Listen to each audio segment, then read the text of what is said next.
this working? Hello? Hello?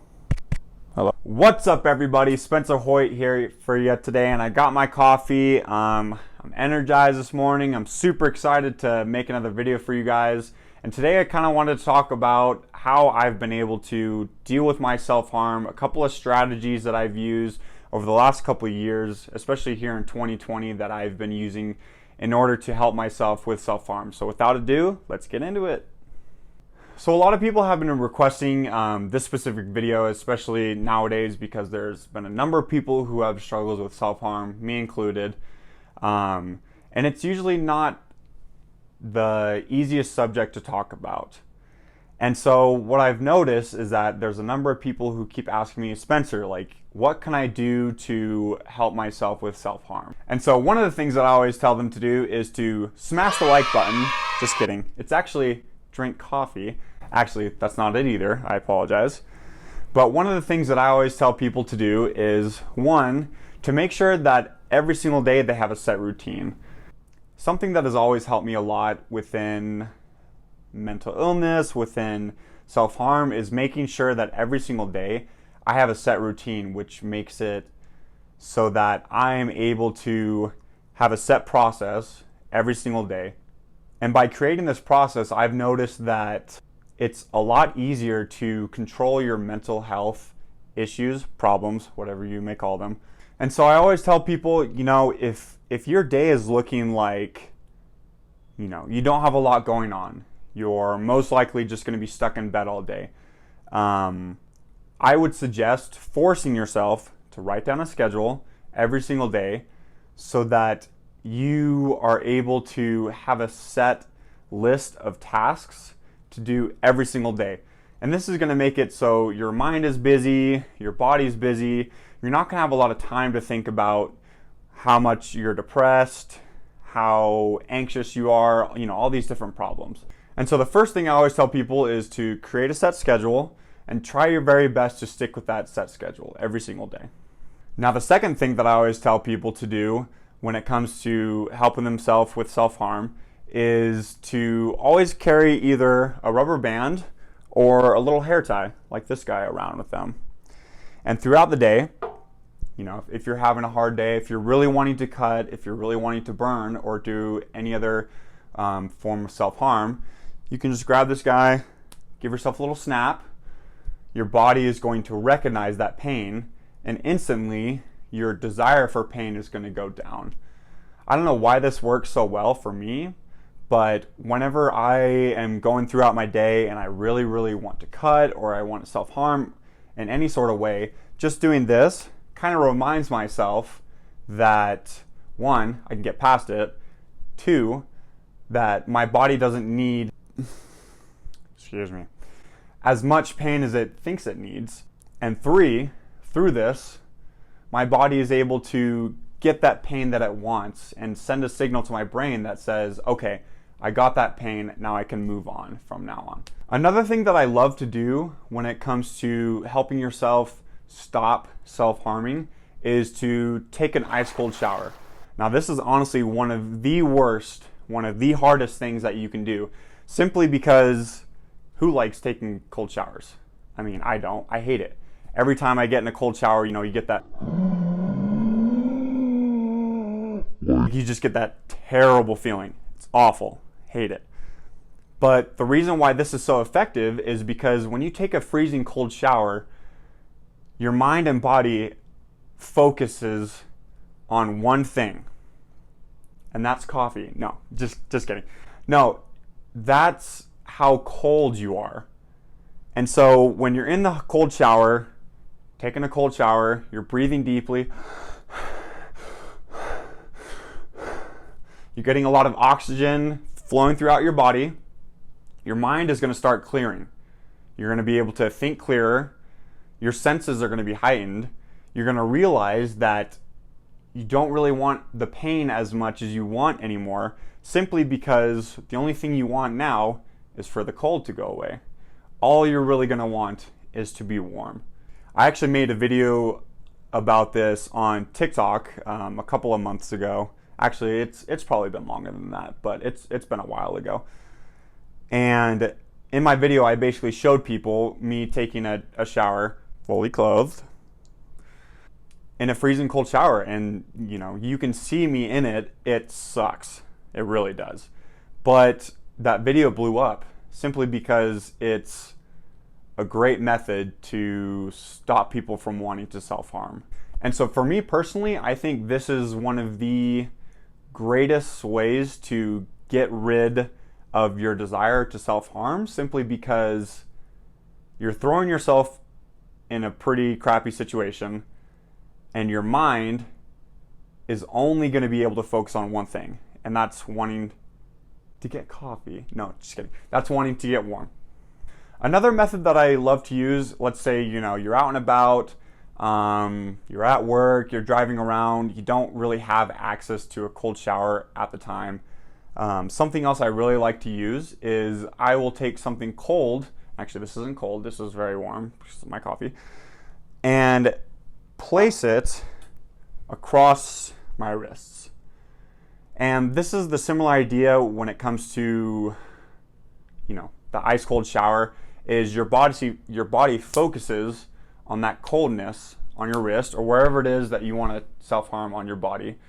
And your body kind of freaks out and says, okay, all I want is for the coldness to go away. And so by putting on that ice on your wrists, or maybe a cold drink, or whatever it is, your body is distracted enough for you to hopefully forget about your desires to self-harm. And I've used this method, whether it's icing or using a cup of really cold water or something. I've used this method a number of times, and it helps alleviate my desire to self-harm.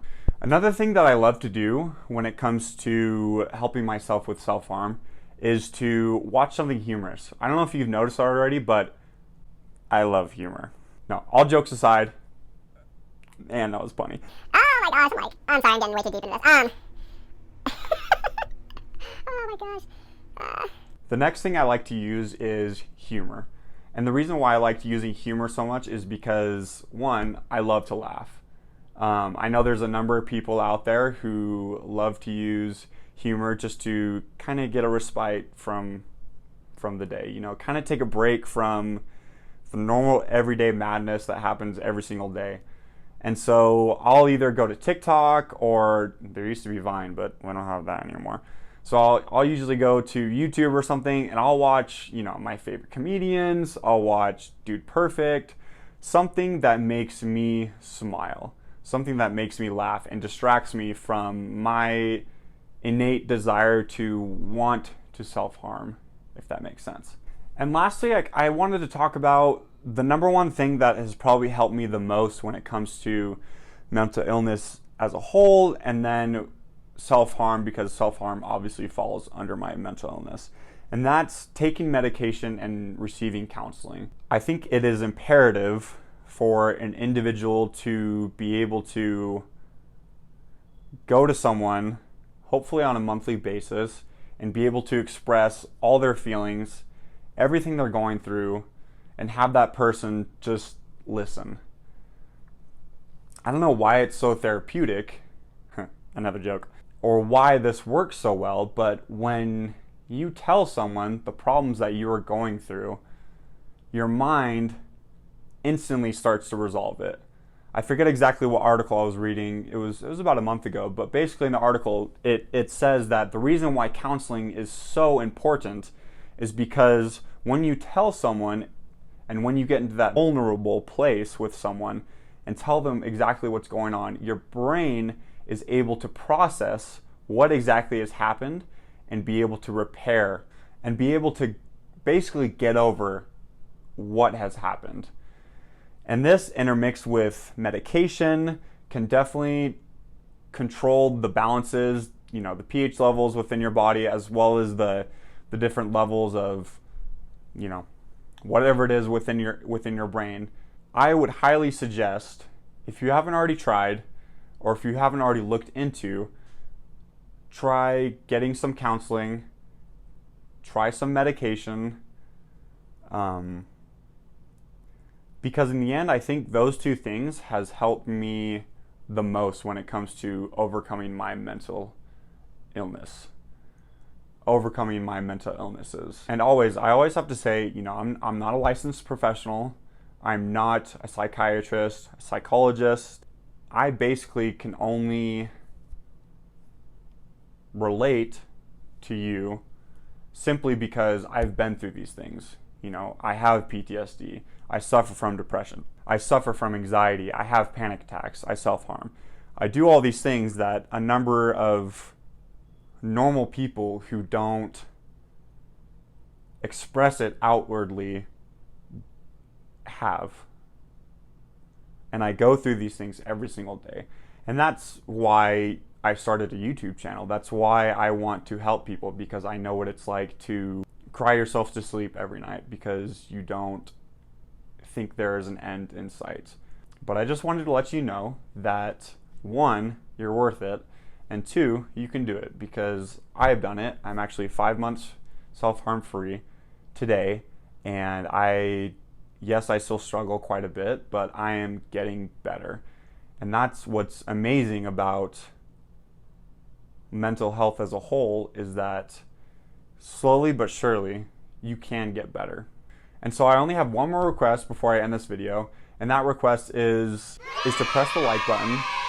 That would really help me out a lot with the YouTube algorithm. And two, to comment down below. I want to hear you guys' thoughts. I want to know what you guys are thinking. I want to know what you guys are struggling with. If there's any way that I can help you guys. I also want to know what type of YouTube videos that you want me to do in the future. I love getting suggestions, and I love hearing your guys' thoughts.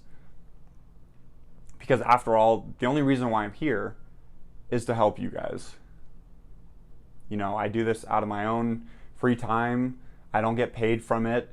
I'm hoping eventually I can do this full time so I can get paid from it and help a lot more people. But for now, I'm just some regular dude at college who does this in his apartment room. Without further ado, I appreciate you guys. You're all amazing. You're more amazing than you know. And the fact that you struggle like I struggle means a lot. And I want you to not forget that you're amazing. And I would really appreciate if you could like it, comment, and drink some coffee. That would be great. But for real, I love you guys. You guys are the best. Much love. Peace out. I'll see you guys soon.